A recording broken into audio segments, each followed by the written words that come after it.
बहुत बहुत स्वागत है आपका इकोनॉमिक्स हिंदी विद मैथ में। तो आज हम इस वीडियो में करने वाले हैं क्लास 9th की एनसीईआरटी बुक से जो है यहाँ पर एक्सरसाइज नंबर 2.1। ठीक है, तो चलिए फर्स्ट चैप्टर हमारा एनसीईआरटी का चल रहा था और आज हम करेंगे इस वीडियो में एनसीईआरटी 1.2 का जो है एक्सरसाइज को सॉल्व करेंगे। तो चलिए देखते हैं 1.2 एक्सरसाइज को। ठीक है, तो सबसे पहला क्वेश्चन है 1.2 एक्सरसाइज में क्या कहता है, नीचे दिए गए कथन ठीक है सत्य है या असत्य है, कारण के साथ अपने उत्तर दीजिए। यानी हमें क्या करना है, ये बताना है नीचे जो कथन दिए गए हैं वो सत्य हैं या असत्य हैं, हमें कारण के साथ उत्तर देना है। तो चलिए देखते हैं। तो पहला जो कथन है यानी पहला जो क्वेश्चन है क्या है, प्रत्येक अपरिमेय संख्या एक वास्तविक संख्या होती है। ठीक है, प्रत्येक अपरिमेय संख्या एक वास्तविक संख्या होती है।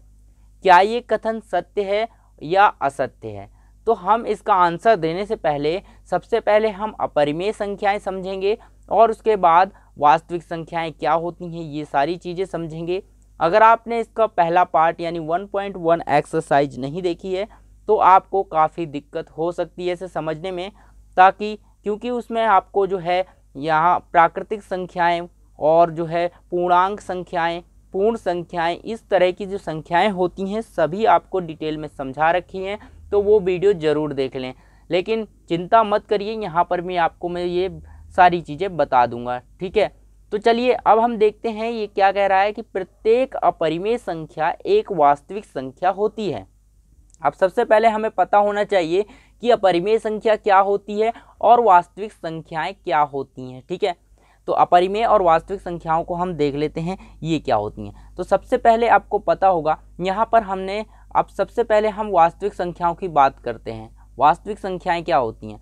तो वास्तविक, ठीक है, वास्तविक संख्याएं, वास्तविक संख्याएं क्या होती हैं? देखिए, वास्तविक संख्याओं को बनाने के लिए पहले परिमेय संख्याएं, परिमेय संख्याओं में अगर हम परिमेय संख्याओं में अपरिमेय संख्याएं जोड़ दें, अपरिमेय संख्याएं, अगर आप परिमेय संख्याओं में अपरिमेय संख्याओं को जोड़ देते हैं तो आपको वास्तविक संख्याएं मिल जाती हैं। यानी अगर आप यहाँ पर परिमेय और अपरिमेय संख्याओं को जोड़ेंगे तो आपको जो है वास्तविक संख्याएं मिल जाएगी। इन दोनों का योग वास्तविक संख्या होता है। तो आप इस तरह से आप समझ सकते हैं कि यहाँ पर जो है एक बॉक्स है, ठीक है, ये बॉक्स है, ठीक है, ये बॉक्स है, इसमें क्या है, ये इस फल का बॉक्स है, इसमें क्या रखे हुए हैं, कुछ फल रखे हुए हैं। ठीक है, यहाँ पर क्या रखे हैं, कुछ फल रखे हुए हैं और यहाँ पर कौन कौन से फल हैं, एक, और इसके अंदर क्या क्या डला हुआ है, देखिए ये फल का बॉक्स है और इसके अंदर जो है यहाँ पर मान लीजिए सेब रखे हैं, ठीक है, और यहाँ पर क्या है, संतरे रखे हैं, सेब और संतरे यहाँ पर रखे हुए हैं। ठीक है, तो यहाँ पर ये आप मान सकते हैं, इस तरह आप यहाँ पर आप एज्यूम कीजिए यानी कल्पना कीजिए कि ये जो है सेब जो है एक परिमेय संख्या है, ठीक है, और ये संतरे जो हैं एक अपरिमेय संख्या है। ठीक है, उसके बाद जो ये बॉक्स है, ये बॉक्स, ठीक है, ये बॉक्स, ये क्या है, बॉक्स, बॉक्स है, ये बॉक्स क्या है आपका, ये एक वास्तविक संख्या है।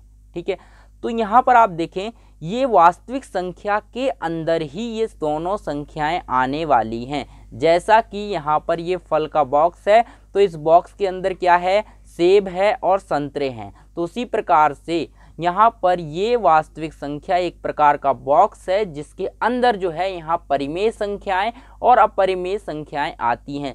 यानी जब परिमेय संख्याएं और अपरिमेय संख्याएं दोनों साथ में होंगी, जितनी भी परिमेय संख्याएं होंगी और अपरिमेय संख्याएं होंगी, उन सारी संख्याओं को मिला करके वास्तविक संख्याएं बनेंगी। तो अब आप मुझे बताइए इसका आंसर क्या होगा। प्रत्येक अपरिमेय संख्या यानी जो भी अपरिमेय संख्या होती है, सारी अपरिमेय संख्या वास्तविक संख्या होती हैं। ठीक है, तो देखिए वास्तविक संख्या क्या है, अपरिमेय संख्या क्या है, एक छोटा सा भाग है वास्तविक संख्याओं का, क्योंकि ये जो है वास्तविक संख्याओं के अंदर आता है। ठीक है, इसीलिए हम कहेंगे ये कथन बिल्कुल सत्य हो जाएगा। क्यों सत्य हो जाएगा? क्योंकि यहाँ पर जो ये परिमेय संख्या अपरिमेय संख्याएं होती हैं वास्तविक संख्या के अंदर आती है, क्योंकि परिमेय संख्याएं और अपरिमेय संख्याएं ही वास्तविक संख्याओं यानी इन्हीं से ही वास्तविक संख्याएं बनती हैं। तो आई होप यहाँ पर ये समझ में आ गया होगा। अब देखिए परिमेय संख्याएं क्या होती हैं, अगर आपको नहीं पता है क्या होती हैं, P/Q के रूप में लिखी जाती हैं जहां Q बराबर 0 नहीं होता है। ठीक है, जो संख्याएं बटे में लिखी जाती हैं वो परिमेय संख्याएं होती हैं, बस जो है बटे में नीचे वाली संख्या में 0 नहीं होना चाहिए। ठीक है, यानी Q 0 नहीं होना चाहिए, तब ये परिमेय संख्याएं कहलाती हैं। ठीक है, तो अब हम देख लेते हैं यहाँ पर नेक्स्ट क्वेश्चन क्या कहता है। नेक्स्ट क्वेश्चन कहता है यहाँ पर देखिए नेक्स्ट पार्ट है इसका, संख्या रेखा का प्रत्येक बिंदु, ठीक है, संख्या रेखा का प्रत्येक बिंदु m यानी वर्गमूल m के रूप में होता है जहां m एक प्राकृतिक संख्या है। तो यहाँ पर ये कह रहा है कि संख्या रेखा का प्रत्येक बिंदु m के रूप में होता है जहां m एक प्राकृतिक संख्या है। तो सबसे पहले हम यहाँ पर इसका फर्स्ट का आंसर लिख लेते हैं। फर्स्ट का जो आंसर है वो कैसे होगा वो लिख लेते हैं। ठीक है, तो सबसे पहले हम यहाँ पर आंसर लिखेंगे फर्स्ट वाले का। ठीक है, फर्स्ट का आंसर क्या होगा, फर्स्ट का, ठीक है, पहले का उत्तर क्या होगा, यहाँ पर पहले का जो उत्तर होगा यहाँ पर क्या है, कथन सत्य है, सत्य सत्य बताना है, तो आप यहाँ लिखेंगे सत्य। ठीक है, क्योंकि यहाँ पर लिखेंगे कारण, लिखेंगे कारण, ऐसे लिख सकते हैं आप, कारण लिखेंगे।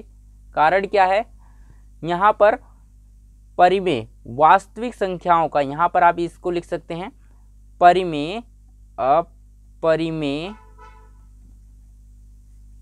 परिमेय एवं अपरिमेय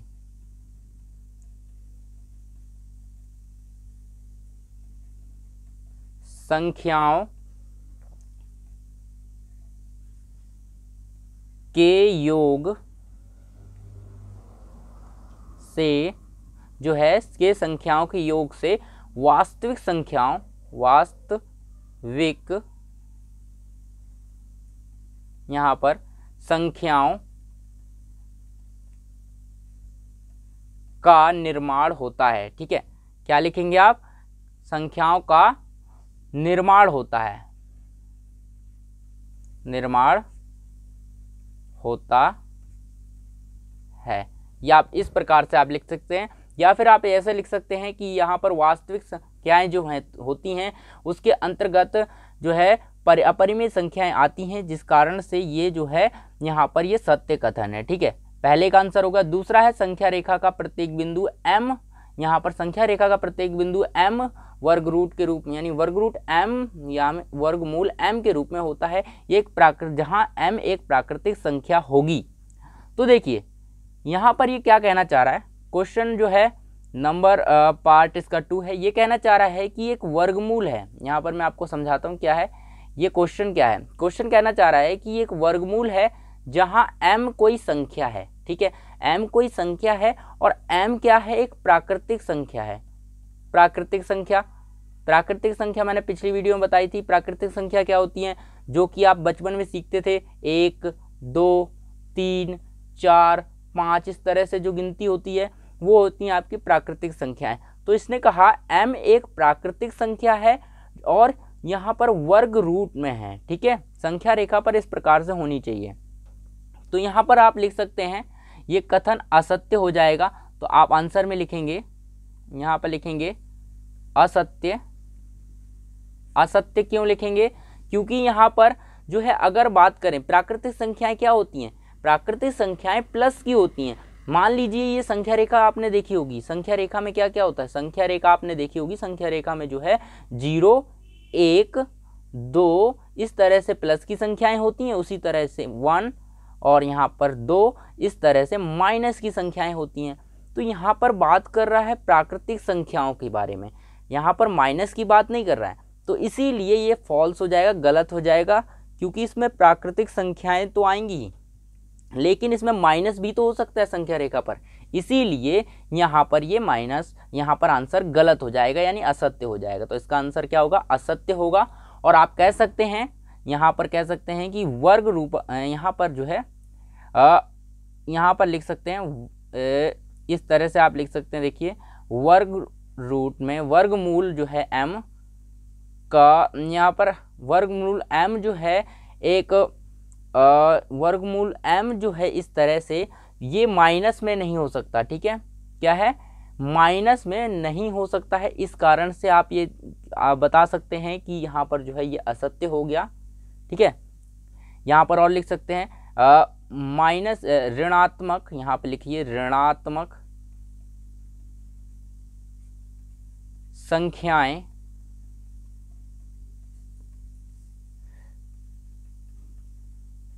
प्राकृतिक संख्याएं नहीं हो सकती, नहीं हो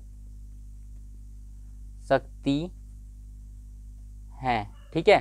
तो यहाँ पर जो ऋणात्मक संख्याएं होती हैं वो परिमेय संख्याएं, यहाँ पर जो है प्राकृतिक संख्याएं नहीं हो सकती, क्योंकि प्राकृतिक संख्याओं में जो है ऋणात्मक संख्याएं नहीं आती हैं, जिसकी वजह से जो है ये कथन असत्य हो जाएगा। चलिए अब देखते हैं क्वेश्चन नंबर जो है इसका पार्ट जो हम देख रहे थे, इसका पार्ट क्या था, सेकेंड। थर्ड पार्ट क्या कह रहा है कि प्रत्येक वास्तविक संख्या, यहाँ पर थर्ड पार्ट इसमें कह रहा है कि प्रत्येक वास्तविक संख्या एक अपरिमेय संख्या होती है। इसने कहा कि प्रत्येक वास्तविक संख्या, तो प्रत्येक वास्तविक संख्या एक अपरिमेय संख्या होती है। तो यहाँ पर देखिए वास्तविक संख्या एक अपरिमेय संख्या होती है, ठीक है। इसे कह रहा है कि प्रत्येक वास्तविक संख्या आपकी अपरिमेय संख्या होती है, ठीक है। तो यहाँ पर नंबर 3 कहता है प्रत्येक वास्तविक संख्या एक अपरिमेय संख्या होती है, ठीक है। तो वास्तविक संख्याएं क्या होती हैं, वास्तविक संख्याएं अभी आपने पढ़ा, परिमेय संख्याएं, यहाँ पर आपने अभी पढ़ा ना परिमेय संख्याएं, क्या क्या पढ़ा आपने, परिमेय संख्याएं प्लस अपरिमेय, अपरिमेय ये संख्याएं हैं, इन दोनों को जोड़ेंगे तो हमें वास्तविक संख्या मिल जाएगी, ठीक है। परिमेय संख्या और अपरिमेय संख्याओं को जोड़ने पर हमें वास्तविक संख्या मिलती है। तो यहाँ पर कह रहा है कि ये परिमेय संख्याएं और अपरिमेय संख्याएं, यहाँ पर क्वेश्चन क्या कहता है, क्वेश्चन कह रहा है प्रत्येक वास्तविक संख्या एक अपरिमेय संख्या होती है। कैसे हो सकती है, यहाँ पर देखिए प्रत्येक वास्तविक संख्या यहाँ की यानी इस बॉक्स की, ये मान लीजिए बॉक्स, इस प्रत्येक वास्तविक संख्या यानी ये वाली संख्याएं, यानी इसकी सभी संख्याएं जो हैं ये एक अपरिमेय संख्या हो सकती है। अपरिमेय संख्या कैसे हो सकती है, क्योंकि यहाँ पर देखिए ये दोनों संख्याएं इसके अंदर आ रही हैं, मतलब इसका मतलब क्या है, इसके अंदर कब आ सकती हैं, जब आप मान लीजिए यहाँ पर अगर मैं 2 बॉक्स और बना दूँ, यहाँ से एक बॉक्स है, ये बॉक्स है, ये दोनों बॉक्स अगर मैं रखने की कोशिश करूँ इस बड़े वाले बॉक्स में तो ये आसानी से आ जाएंगे, ठीक है। क्यों आ जाएंगे, क्योंकि इनका साइज छोटा है। तो क्या आप अगर ऐसा कर सकते हैं, इस बड़े वाले बॉक्स को छोटे वाले के अंदर डाल सकते हैं, नहीं डाल सकते।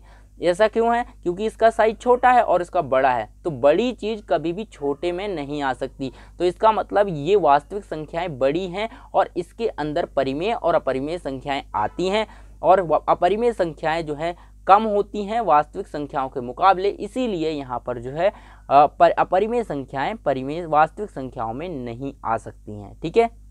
तो ये भी कथन असत्य हो जाएगा। यहाँ पर क्या होता है,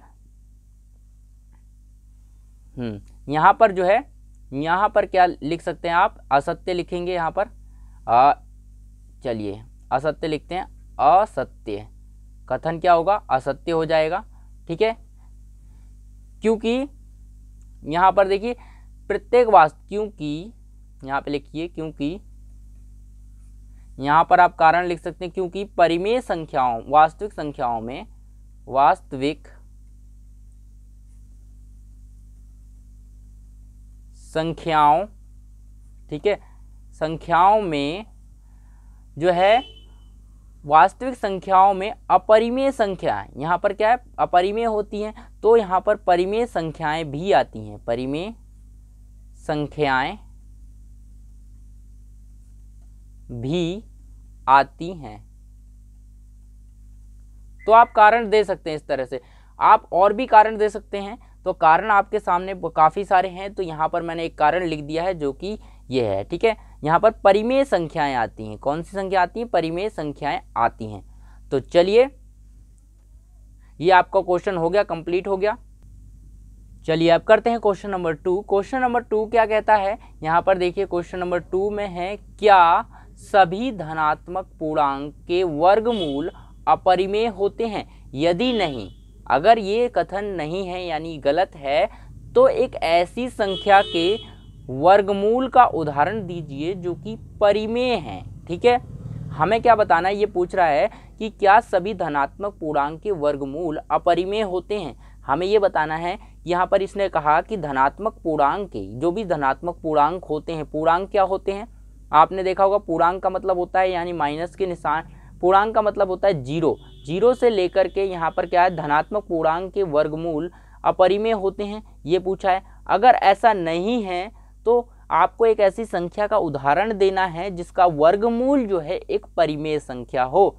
तो ये एक ही संख्या की स्थिति में ऐसा हो सकता है, उस संख्या का नाम यहाँ पर आप देख सकते हैं, वो संख्या है आपकी, जैसे कि मान लीजिए आपका देखिए यहाँ पर अगर मैं वर्गमूल हल की बात करूँ, यहाँ पर क्या है आपका हल क्या हो जाएगा, यहाँ पर देखिए वर्गमूल की बात करूँ तो वर्गमूल अगर मैं 4 का निकालूं तो यहाँ पर आपको 2 आ जाएगा। ठीक है, अब आप लिख सकते हैं 4 का वर्गमूल निकालने पर जो है धनात्मक है, धनात्मक वर्गमूल निकाला है, यहाँ पर अपरिमेय संख्या है। तो यहाँ पर क्या है ये कि ये जो 2 आया है, ये 2 क्या है, एक परिमेय संख्या है।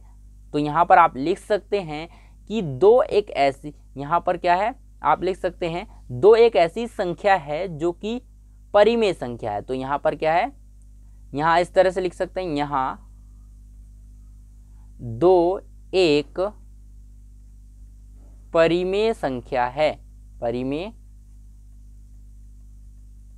संख्या है। ठीक है, तो यही हमसे पूछा है कि एक ऐसी संख्या का उदाहरण दीजिए जो कि परिमेय संख्या हो और इसमें धनात्मक यानी पूर्णांक का अगर हम वर्गमूल निकालें तो एक यानी एक ऐसी यहाँ पर देखिए धनात्मक पूर्णांक के वर्गमूल अपरिमेय होते हैं। ये कथन अगर गलत है, ठीक है, अगर ये कथन गलत है तो एक ऐसी संख्या का उदाहरण दीजिए जो कि एक परिमेय संख्या हो। ठीक है, जिसका ऐसी वर्गमूल निकालिए जिसका एक परिमेय संख्या निकले। तो हमने एक उदाहरण दे दिया, यहाँ पर आपने देखा तो क्या उदाहरण दिया हमने उदाहरण यहाँ पर दे दिया कि ये जो संख्या है इस तरह से ये हो जाएंगी। ठीक है, आई होप ये क्वेश्चन आपको समझ आ गया। क्वेश्चन नंबर 3 क्या कहता है, क्वेश्चन नंबर 3 में आप देख सकते हैं, क्वेश्चन नंबर 3 में कहता है कि दिखाइए कि संख्या रेखा पर 5 वर्ग रूट 5 को किस प्रकार से निरूपित किया जा सकता है। तो हमें क्या दिखाना है, संख्या रेखा पर वर्गमूल जो है 5 को दिखाना है, कैसे आप दिखा सकते हैं। ठीक है, अगर आपने पढ़ा होगा पहले तो आप जो है वर्गमूल 2 को भी दिखा सकते हैं, 3 को भी दिखा सकते हैं, 5 को भी दिखा सकते हैं। तो यहाँ पर आप देखिए 2 तरीके से, पहला तो काम क्या कर सकते हैं, पहला यहाँ पर एक काम कर सकते हैं, क्या कर सकते हैं, यहाँ पर देखिए हल लिखते हैं, यहाँ पे हल करते हैं, सॉल्व करते हैं। तो हल क्या करेंगे, सबसे पहले यहाँ देखिए एक संख्या रेखा बना लेते हैं। ठीक है, तो एक संख्या रेखा बना लेते हैं और इस संख्या रेखा पर हमें क्या दिखाना है, वर्गमूल 5 को दिखाना है। तो आपने अगर पढ़ा होगा तो यहाँ पर वर्गमूल 2 को कैसे दिखाते हैं, पहले हम वर्गमूल 2 को बनाते हैं, फिर हम 3 बनाते हैं, फिर हम 4 बनाते हैं, फिर हम जाके 5 वर्गमूल निकालते हैं। ठीक है, अगर आप ऐसा करेंगे तो आपको बहुत टाइम लग जाएगा। ठीक है, तो इसीलिए मैं आपको यहाँ पर एक ऐसा आसान तरीका बताऊंगा जिससे डायरेक्ट हो जाएगा। ठीक है, लेकिन मैं आपको वहाँ पर प्रोसीजर बता दूंगा कि किस प्रकार से जो है उसे निकाला गया है। आप 2 का, 3 का, 4 का, 5 का, सभी का भी निकाल सकते हैं। ठीक है, तो चलिए देखते हैं हम कैसे निकाल पाएंगे। सबसे पहले मैं आपको 2 का बता देता हूँ ताकि आप 5 का जो है आसानी से समझ पाएँ। ठीक है, तो हम क्या करते हैं, यहाँ पर हम लगाएंगे पाइथागोरस थ्योरम। ठीक है, तो हम क्या करेंगे, एक अलग क्वेश्चन करके देखते हैं। पहले कौन सा क्वेश्चन है, वो क्वेश्चन है आपको जो है मैं आपको पहले दिखाऊंगा वर्गमूल 2 को संख्या रेखा पर निरूपित करके। ठीक है, 2 को संख्या रेखा पर निरूपित करना, सबसे पहले मैं इसको 0 मान लेता हूँ, यहाँ पर मैं इसको 1 मान लेता हूँ। ठीक है, ये 1 सेंटीमीटर तक ले लिया, उसके बाद मैंने 1 सेंटीमीटर तक इसको बढ़ा लिया ऊपर। ठीक है, ये भी 1 सेंटीमीटर होगा। अब मैं इसको क्या करूँगा, इसको मिला दूंगा। ठीक है, अब मैंने इसको मिला दिया।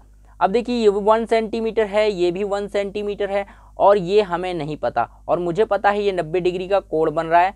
तो यहाँ पर मैं इस त्रिभुज में अगर मैं इसको नाम दूँ ए बी सी के नाम, अगर ए बी सी नाम दे दूँ तो यहाँ पर मैं क्या कह सकता हूँ इस त्रिभुज के बारे में, तो मैं ये चीज़ कह सकता हूँ यहाँ पर इस त्रिभुज के बारे में कि जो ए, यहाँ पर मैं त्रिभुज ए बी सी एक क्या है, समकोण त्रिभुज है। ठीक है, समकोण त्रिभुज है। ए बी सी एक त्रिभुज यानी समकोण त्रिभुज है। और मैं इसमें क्या लगा सकता हूँ, एक पाइथागोरस थ्योरम लगा सकता हूँ, जिसमें कि आधार का स्क्वायर, ठीक है, ए सी का स्क्वायर प्लस हमारा बी सी का स्क्वायर होता है, प्लस इसका जो होता है दोनों यहाँ पर ए बी के बराबर होगा, ए बी। ठीक है, तो ए बी के स्क्वायर के बराबर होगा। अब मुझे पता है यहाँ पर मेरा ए सी कितना है और बी सी कितना है, तो जितना मुझे पता वो मैं रख दूंगा। ए सी कितना है, एक है, और एक का स्क्वायर कर लेंगे। उसके बाद बी सी कितना है, एक है, एक का स्क्वायर कर लेंगे। उसके बाद क्या है, यहाँ पर ए बी आ गया, तो यहाँ पर देखिए 2 आ गया 2। अब हम इसको सॉल्व करते हैं। आगे क्या हुआ, यहाँ से देखिए एक का स्क्वायर निकाला, एक आ गया। उसके बाद यहाँ पर देखिए इसका कितना कितने का स्क्वायर निकाला, यहाँ पर एक का स्क्वायर एक हो गया। उसके बाद क्या हो गया, ए बी का स्क्वायर रहेगा। उसके बाद देखिए एक और एक जोड़ के कितना हो जाएगा, 2 ए बी आ गया। ठीक है, इसका स्क्वायर हो गया। अब देखिए मुझे क्या मिल चुका है, यहाँ से आपको रिलेट करना है। यहाँ से क्या करना है, आपको रिलेट करना है। यहाँ से आपको देखना है कि यहाँ पर देखिए ये वर्ग रूट 2 निकालना था। ठीक है, वर्गमूल जो है यहाँ पर जो है 2 निकालना था, और मुझे 2 मिल चुका है यहाँ पर, लेकिन वर्गमूल नहीं मिला है। ठीक है, वर्गमूल नहीं मिला है। तो हमें जब भी मान लीजिए वर्गमूल मुझे 7 दिखाना है, वर्गमूल मुझे 5 दिखाना है, तो मैं क्या करूँगा, मैं कोशिश करूँगा कि यहाँ पर मेरा जैसे अगर मुझे 5 दिखाना है तो 5 बन जाए। यहाँ पर 5 बनाना है मुझे, किसी भी तरह से 2 चीज़ों का वर्ग करके मुझे यहाँ 5 बनाना है। और यहाँ पर देखिए अगर मुझे 7 का चाहिए तो 7 बनाना होगा किसी भी तरह से, क्योंकि मैंने 2 का अगर मुझे चाहिए तो मैंने 2 बनाए यहाँ पर। ठीक है, तो क्या करा, एक एक ले लिया। तो ये आपको अज्यूम करना है, देखना है कि कौन सी संख्या का वर्ग, कौन सी ऐसी 2 संख्याओं का वर्ग करें जिनका वर्ग करने के बाद यानी वर्ग करेंगे फिर जोड़ के बाद जो है मुझे वो संख्या मिल जाए। जैसे कि मुझे वर्गमूल 5 चाहिए तो मुझे 5 मिल जाए। ठीक है, अब यहाँ पर मुझे 2 मिल चुका है। अब बहुत ही आसान है, दोनों तरफ हम वर्गमूल कर देंगे।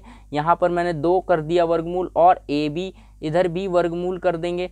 ठीक है, ये अंदर था और ये कट जाएगा, और ये आंसर जो है हमारा वर्गमूल 2 इक्वल टू ए बी आ जाएगा। अब देखिए 2 इक्वल टू ए बी आ गया है, यहाँ पर 2 इक्वल टू ए बी आ गया। इसका मतलब क्या हुआ, इसका मतलब ये हुआ यहाँ पर ये जो है इसकी वैल्यू वर्गमूल 2 आ चुकी है। और यहाँ पर इसकी लेंथ की बात करें, इसकी लंबाई की बात करें, तो यहाँ पर आप देख सकते हैं इसकी लंबाई, अगर मैं इसको यहाँ पर इस तरह से नीचे गिराऊं तो ये पॉइंट मुझे मिलता है, जो कि यहाँ से इसकी लेंथ है। और ये लेंथ कितनी होगी, इसकी लेंथ जो होगी वो वर्गमूल 2 होगी। ठीक है, क्या होगी, वर्गमूल 2 होगी। अब देखिए, अब इसी तरह से आप वर्गमूल 5 का कर सकते हैं। अब 5 का कैसे करेंगे वो भी मैं आपको बता देता हूँ। अब देखिए यहाँ पर मैं क्या करने वाला हूँ, अब सबसे पहले मैं यहाँ पर 0 लेने वाला हूँ। क्या लेने वाला हूँ, यहाँ पर 0। ठीक है, अब मैं यहाँ पर 1 सेंटीमीटर और 2 सेंटीमीटर और ऊपर लेने वाला हूँ 1 सेंटीमीटर। ठीक है, ये 1 सेंटीमीटर हो गया। अब मैं यहाँ पर इसको मैच करने वाला हूँ, इस 0 से मैच कर दिया। अब देखिए मैंने यहाँ पर 1 2 और यहाँ पर ये 1 सेंटीमीटर लेंथ है। ठीक है, तो मैं यहाँ पर संख्या रेखा पर अब मैं दिखाने वाला हूँ वर्गमूल 5 को। क्या दिखाने वाला हूँ, वर्गमूल 5 को दिखाऊंगा। तो यहाँ पर कैसे दिखाऊंगा, अब मुझे पता है कि क्या पता है मुझे, यहाँ पर मैं लिख देता हूँ आपके लिए। क्या पता है मुझे, एक चीज़ पता है कि यहाँ पर मैं अगर 2 का स्क्वायर करूँ, हमने क्या करा था, इसका स्क्वायर करा था और इसका स्क्वायर करा था ना। तो उसी प्रकार से हम यहाँ पर देखिए अब 1 और 2 का स्क्वायर करना पड़ेगा, सेम टू सेम जैसे मैंने अभी नीचे किया, जैसे यहाँ पे नीचे किया ना, सेम टू सेम वही कर रहा हूँ मैं, कुछ नहीं कर रहा हूँ। ठीक है, यहाँ पर देखिए 1, अब मैं 1 का स्क्वायर कर लूँगा। ठीक है, 1 का कर लिया। उसके बाद देखिए यहाँ पर इसका तो हमें पता ही नहीं है, और मुझे क्या करना है, इसको वर्गमूल 5 निकालना है। तो अब कुछ नहीं करना है, मैं इसको वैसे ही नाम दे देता हूँ, PQ नाम दे देता हूँ इसको। ठीक है, तो यहाँ पर आप लिख सकते हैं OP हमें निकालना है, OQ यहाँ पर दे रखा है। OQ कितना है हमारा, OQ हमारा कितना है, ये रहा 1, यहाँ पर सॉरी OQ जो है हमारा यहाँ 2 है, जो है हमारा OQ क्या है हमारा 2 है। तो ओ क्यू हम ले लेते हैं, ओ क्यू टू ले लेते हैं, उसको प्लस कर लेते हैं, और क्यू पी ले लेते हैं, क्यू ये वाली लेंथ ले लेते हैं, क्यू और पी। ठीक है, अब इनका स्क्वायर कर लेते हैं, वही किया है हमने इस तरह से। और यहाँ पर जो आएगा ये वाला, ये ओ पी आ जाएगा, ओ पी का स्क्वायर बिल्कुल सेम टू सेम करना है। अब यहाँ पर क्या मिलेगा मुझे नहीं पता, लेकिन ओ पी मुझे पता है ये आएगा। ठीक है, अब मैं क्या करने वाला हूँ, देखिए 2 का स्क्वायर कितना होता है 4, और 4 प्लस और 1 का स्क्वायर 1 होता है, मतलब 1 का स्क्वायर क्या होता है 1 ही होता है।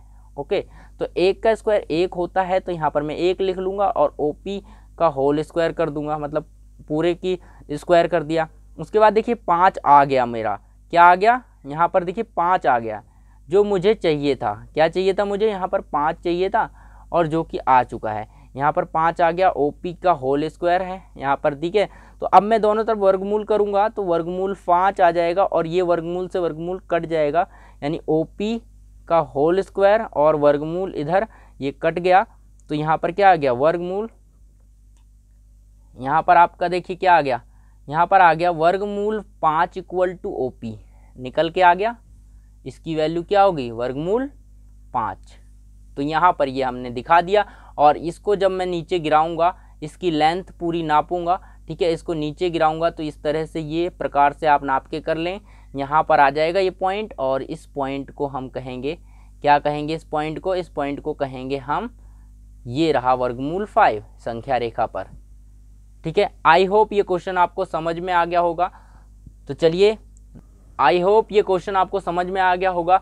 तो चलिए, इसी के साथ हमारी एक्सरसाइज 1.2 ख़त्म होती है। एनसीईआरटी मैथमेटिक्स का जो है सॉल्यूशन है ये ख़त्म होता है। अगले चैप्टर में, अगले पार्ट में जो है वीडियो के हम शुरू करेंगे 1.3 एक्सरसाइज, उसे कंप्लीट करेंगे।